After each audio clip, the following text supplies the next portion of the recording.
Shalom, selamat siang semuanya. Assalamualaikum warahmatullahi wabarakatuh. Salam Swastiastu, salam Namo Buddhaya, salam kebajikan. Perkenalkan, nama saya Finis Manlaya. Saya dari kampus Universitas Pelita Bangsa, Prodi Teknik Industri. Saya akan mereview jurnal dengan judul Penggunaan K3 di Proyek Konstruksi Tantangan dan Solusi dalam Implementasi yang Sering Diabaikan, yang ditulis oleh Wandi T. Estarlita, Listiwati Ponto, Tigor Lubis, Ronald Manus. Di sini ada latar belakang. Industri merupakan salah satu yang paling rentan terhadap risiko kecelakaan dan bahaya kerja. Kecelakaan di proyek konstruksi menjadi masalah serius yang mempengaruhi keselamatan kerja, produktif proyek, serta reputasi perusahaan. Dan barangkali kita sudah tahu bahwasanya lokasi industri itu merupakan rawan kecelakaan. Sini ada tujuan. 1. Mengidentifikasikan faktor-faktor utama yang menyebabkan pengabaian, penerapan dan kesehatan kerja K3 di proyek. Nah, di sini dia mengidentifikasikan apa penyebab pengabaian penerapan K3. Nah, penyebabnya itu dimulai dari diri kita sendiri, karena kita selalu mengabaikan untuk memakai APD atau alat pelindung diri. Sini ada tinjauan pustaka. K3 bertujuan untuk menciptakan lingkungan kerja yang aman, sehat, dan efisien dengan mengurangi risiko kecelakaan yang dapat merugikan semua pihak yang terlibat. Namun ada beberapa banyak tantangan dalam implementasinya, seperti pemahaman terhadap pentingnya K3, biaya tambahan yang dianggap memberatkan, serta budaya kerja yang kurang mendukung. Nah, K3 ini bertujuan untuk menciptakan lingkungan kerja yang sehat, aman, dan efisien. Tujuannya untuk menghindari kecelakaan yang terjadi di konstruksi tersebut. Namun ada juga beberapa tantangan yaitu atas tingginya biaya, kurangnya biaya, dan kurang pemahaman terhadap safety atau terhadap pekerja. Sini ada metode. Lokasi penelitian ini dilakukan di perumahan Sulawesi atau penyediaan perumahan Provinsi Sulawesi Utara. Nah, kegiatan penelitian ini dilakukan menurut gambar di bawah. 1. Mulai, kemudian studi literatur. Ketiga, survei. Sini ada studi literatur.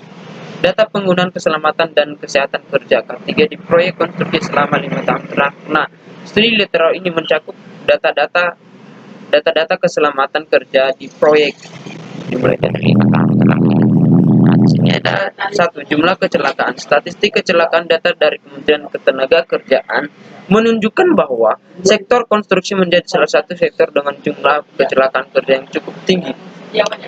Pada tahun 2019 tercatat sektor sekitar 35% dari total kecelakaan kerja terjadi di sektor konstruksi. Nah, data statistik ini mencakup beberapa data kecelakaan dari ketenagakerjaan mulai dari tahun 2019 hingga sampai sekarang. 2. Penurunan kecelakaan berbagai program dan penelitian K3 yang diperkenalkan selama 5 tahun terakhir. Ada pembahasan. Hasil penelitian menunjukkan meskipun banyak pekerjaan yang telah mendapatkan pelatihan K3, terdapat kesenjangan signifikan dalam penerapan di lapangan. Analisis biaya akibat kecelakaan kerja di sektor konstruksi dapat mencakup berbagai aspek yang berkontribusi terhadap total biaya yang lebih tinggi.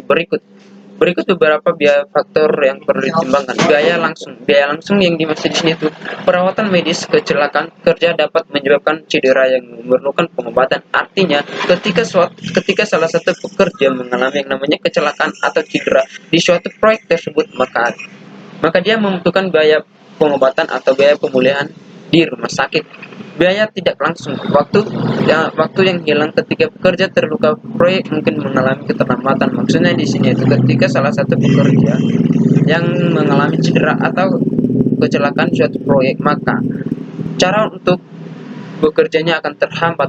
Karena kenapa? Karena dia lagi dalam keadaan sakit atau lagi dalam keadaan cedera. 3. Biaya hukum. Tuntutan hukum jika kecelakaan terjadi akibat kelalaian perusahaan dapat mengalami tuntutan hukum dari pekerja atau keluarganya. Jadi maksudnya di sini ketika perusahaan itu mengalami kelalaian kecelakaan, maka kita yang mengalami cedera berhak untuk menuntut hukum yang berlaku. Kesimpulan penelitian menunjukkan bahwa penerapan kesehatan dan keselamatan kerja di sektor konstruksi masih dihadapkan beberapa tantangan, yaitu sensitif, masih banyak aspek yang sering diabaikan termasuk alat pelindung diri yang tidak konsisten. Hasil penelitian menunjukkan bahwa pengabaian terhadap ketiga dapat mengakibatkan insiden kecelakaan yang berdampak negatif. Nah, di sini juga menunjukkan bahwa ada pengabaian ketiga itu risikonya sangatlah tinggi. Risikonya sangat tinggi sehingga mengakibatkan kecelakaan kecelakaan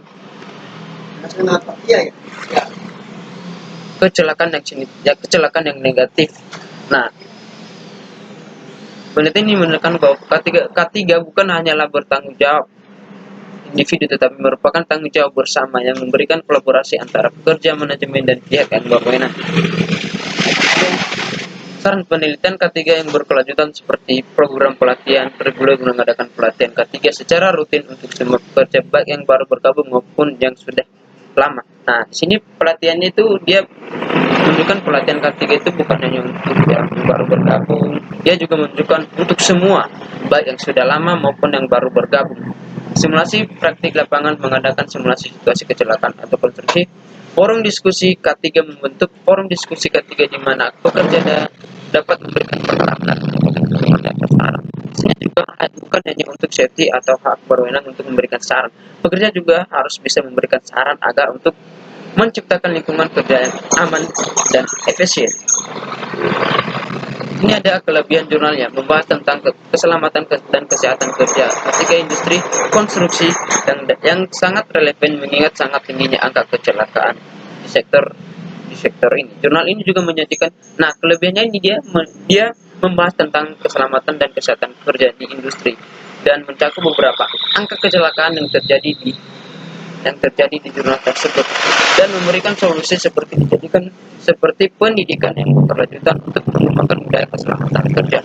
Kekurangannya di sini itu studi hanya berfokus di proyek konstruksi berskala menengah hingga besar di wilayah Sulawesi. Nah, kekurangan di sini dia hanya mencakup proyeknya di daerah Sulawesi, tidak mencakup proyek di luar Sulawesi, misalnya di luar Sulawesi, di Sumatera dan lain-lain sebagainya. Baik, sekian saja hasil review dari saya. Mohon maaf jika ada kata-kata yang tidak sesuai. Mohon maaf dalam penyampaian reviewnya ini tidak sesuai dengan harapan kalian. Saya pamit undur diri. Assalamualaikum warahmatullahi wabarakatuh. Shalom semuanya.